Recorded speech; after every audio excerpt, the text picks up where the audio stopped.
Hello everyone. तो मैं हूं एडवोकेट तुलसीराम सिंह और आप देख रहे हैं मेरा यूट्यूब चैनल। तो कैसे हैं आप? आशा करता हूं अच्छे होंगे, स्वस्थ होंगे।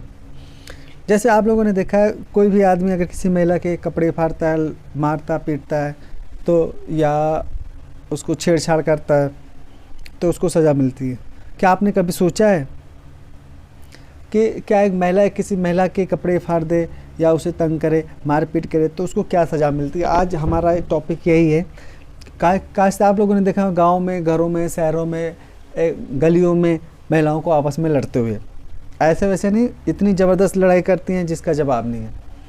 और इन लड़ाई की वजह से यहाँ तक कि एक दूसरे के कपड़े फाड़ देते हैं, हाथ पैर तोड़ देते हैं। तो इसमें क्या प्रावधान है?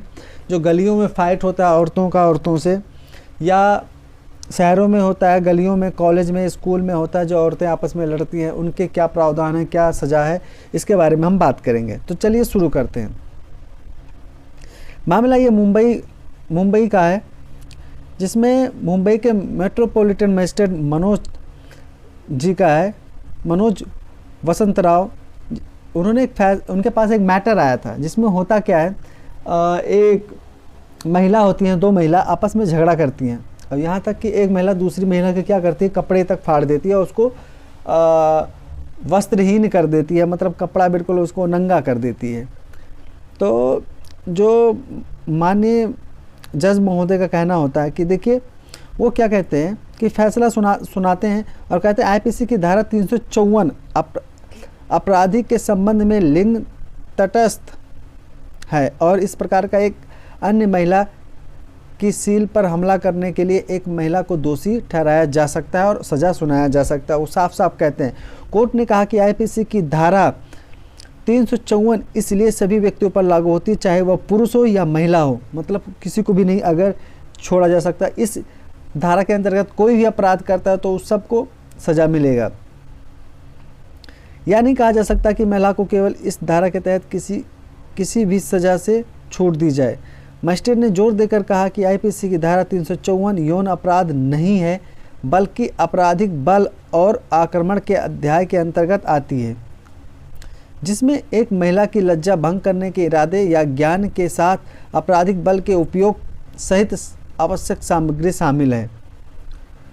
आरोपी रोवेना भोसले को 19 सितंबर 2020 को आईपीसी की धारा 323 और 354 के तहत अपने पड़ोसी के साथ मारपीट करने और लंबे समय से चल आ रहे विवाद के कारण कई अन्य लोगों के सामने इमारत के रास्ते पर अपना नाइट गाउन फड़वाने का दोषी ठहराया गया।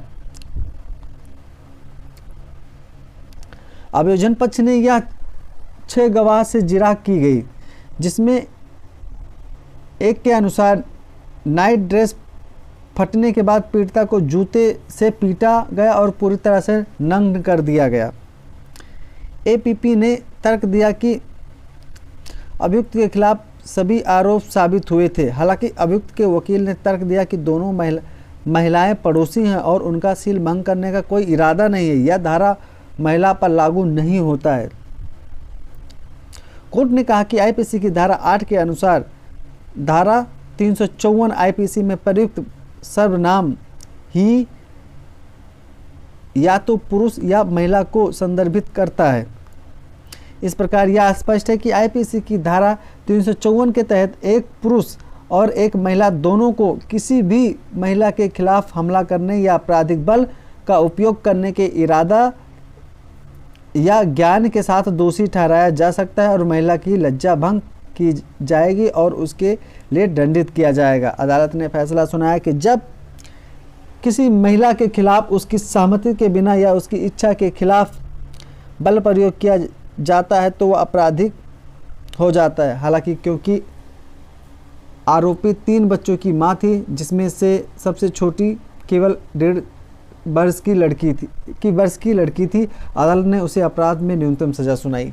तो कहने का मतलब आप लोग समझ गए होंगे कि अगर कोई महिला किसी महिला के कपड़े फाड़ती है, मारपीट करती है, तो ऐसा नहीं, अगर कपड़े फाड़ती है तो केवल अगर पुरुष कपड़ा फाड़ता है तो उसको ही सज़ा मिलेगा। अगर एक महिला किसी महिला के अपमानित करती है, उसकी लज्जा भंग करती है, तो उसको भी सज़ा मिल सकता है।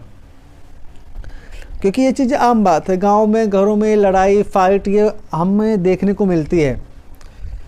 तो आप आशा करता हूँ आप लोग ये चीज़ समझ गए होंगे, और फिर मिलूँगा एक नई वीडियो में। तब तक के लिए जय हिंद।